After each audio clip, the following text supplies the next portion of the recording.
There are places in the ocean where light does not simply fade, it surrenders. At 200 feet below the Atlantic, the world becomes something else. A cold, crushing silence where colors die and shadows grow teeth. Tonight, our ROV drifts through this darkness like a lone lantern carried into the underworld. Every beam of light cuts through clouds of drifting silt, particles that have been sleeping here for 80 years. And then, something enormous takes shape. A curve of steel, a tower, a silhouette that seems to exhale from the blackness itself. A German U-boat, but not just any. This submarine is U-869, a vessel that should not be here at all. German naval records, Allied reports, and post-war documents all insisted U-869 sank near Gibraltar, thousands of miles from this spot off New Jersey. Yet here it lies, perfectly preserved in darkness. A tomb of 56 men who vanished twice. First into the ocean, and then into the lies of history. Tonight, we pierce that darkness. Tonight, we follow the echoes of their final dive. U-869 began its story far from this cold Atlantic seafloor in the industrial heart of Germany. By 1943, the war was slipping from Hitler's grasp. The Atlantic, once a hunting ground for German U-boats, had become a graveyard of crushed steel and shattered dreams. Allied technology was improving faster than Germany could respond. Radar, sonar, escort carriers. The ocean had turned from predator's paradise to execution ground. And yet, in April 1943, in a vast hall of steel and sparks, engineers laid the keel for a new predator, U-869, a Type IXC, 40 submarine long range, heavily armed, built to roam thousands of miles from Europe. At 251 feet long, it carried 22 torpedoes, a 10.5 centimeters deck gun, 37 millimeters and 20 millimeters, twin diesel engines, hundreds of lead-acid battery cells, and a crew of 56 souls. It was meant to be a ghost. Invisible, silent, unstoppable. But the world it was born into was dying fast. U-869 was assigned to Captain Lieutenant Helmut Neuerberg, a thoughtful, technically skilled officer. Not brash, not theatrical, but calm, methodical, respected by his men. He was 28. This would be his first U-boat command.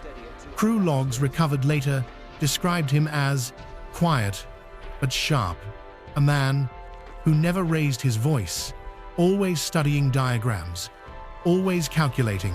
This was a captain who trusted engineering and fought a war where malfunction was often deadlier than the enemy. U-869 was initially assigned to Operation Pauschal, a coordinated attack near Gibraltar intended to disrupt Allied shipping. But chaos was now the rule, not the exception. German command sent a new order: redirect U-869 to the U.S. East Coast, where Allied shipping lanes ran fat with supply convoys. But wartime communication was fragile. Interference, encryption delays, and the fog of war meant one terrifying possibility. Neuerberg may never have received the new orders. He may have sailed believing his target was Gibraltar, while German command believed he was heading for America.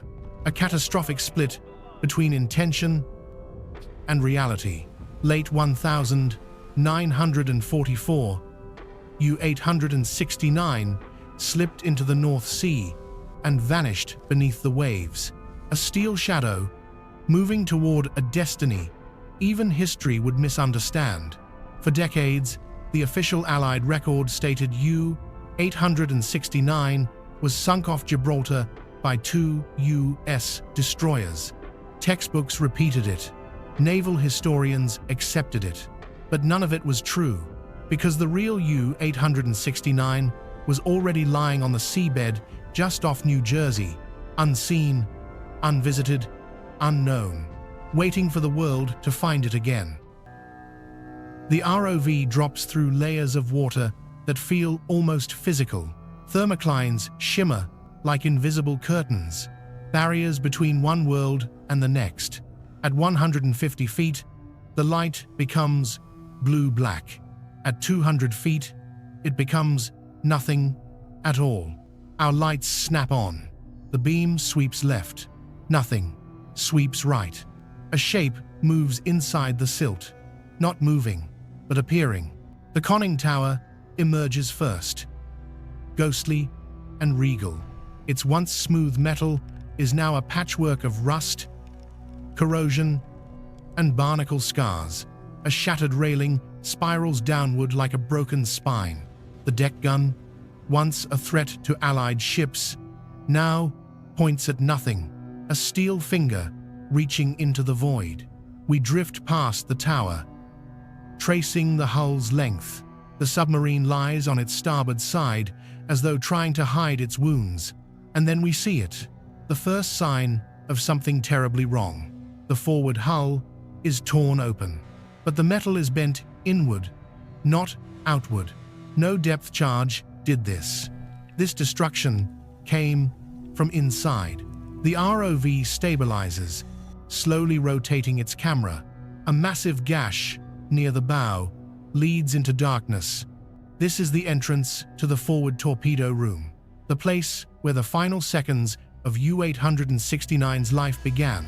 The ROV's thrusters pulse, lights brighten, and we enter the wound. Inside is nothing but black water, drifting particles, and the faint memory of 56 men. The walls close tightly. Pipes hang overhead like ribs in a sunken leviathan. Somewhere, a loose cable taps gently against steel, a tiny, ghostly heartbeat. We push deeper. The ROV's lights sweep across twisted machinery. 4 torpedo tubes sit in the bow, 2 partially collapsed, 2 pulverized. This doesn't look like combat damage. It looks like a weapon detonated inside the submarine before it ever left the tube. The bulkhead is peeled inward, floor plates lifted, wiring bundles fused by intense heat. This is forensic evidence, evidence of a circular running torpedo. The T5 acoustic torpedo was infamous. If its guidance malfunctioned, its circular pattern could loop back, hunting the loudest propellers nearby. Sometimes, those belonged to the submarine that fired it. We move deeper, and the ROV finds something chilling, a shattered gyro control motor, the device that kept torpedoes on course. Blown apart, scorched, the final piece of the puzzle. But this wreck holds more than forensic truth. It holds human memory. The ROV drifts into the command center. Dials and gauges stare blankly, frozen on the last values they ever recorded. Depth, 90 meters. Battery load, unstable. Air pressure, dropping. The shock wave from the torpedo blast must have ripped through the submarine instantly, killing or incapacitating nearly everyone. But something on the wall catches the camera's eye. A clipboard, sealed under decades of sediment. A single page remains legible, the shift log for the day they died. A fictionalized reconstruction. 15% permitted, the last written note. Trim check, complete, awaiting orders. No panic, no chaos, no hint of doom, just routine. And then, obliteration. We enter a narrow passage lined with bunks. Most are collapsed. Some still hold remnants of blankets. A pair of boots floats weightlessly. A rusted harmonica rests where its owner once stored it. These are personal items, the final fingerprints of lives interrupted. The camera lingers on one bunk in particular. Pinned beneath a metal beam is a small metal object, a pocket compass. Its needle still trembles in the current. A fictionalized reconstruction. A young crewman carried it. A gift from home. A reminder of direction in a war that had none. Massive diesel engines loom in the dark, their surfaces blackened by chemical reaction. The battery cells nearby are shattered, acid scorched into the metal floor.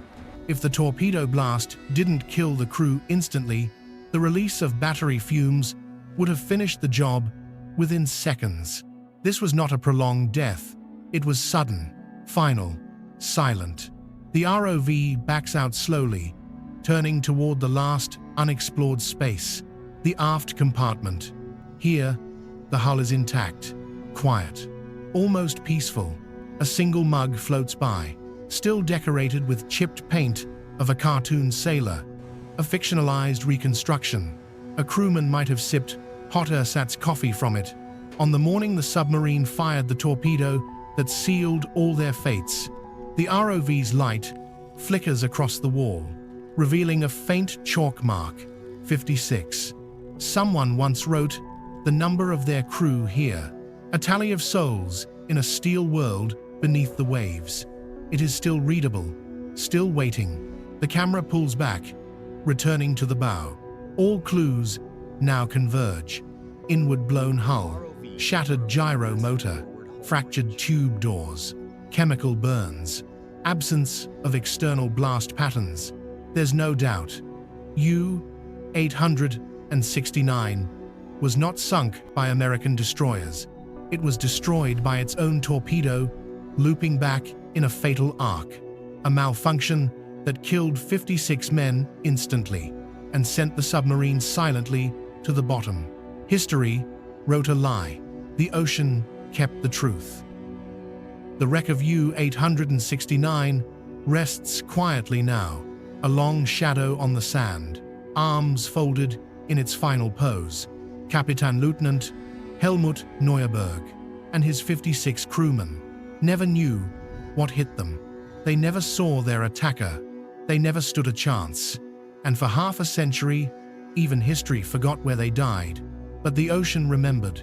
Every twisted pipe, every shattered tube, every rusted bunk, every drifting scrap of a life once lived, all preserved in cold darkness, waiting for someone to listen. Tonight, we listened. We followed the beams of our ROV through the bones of a steel leviathan and found the truth written in metal scars, a truth of war's chaos, of technology's betrayal, of young men swallowed by silence. As we ascend toward the surface, the wreck fades back into blackness, claiming its place again among the lost. But its story, its tragedy, its echo remains. The ocean never forgets, and neither do we. This is the final dive of U-869.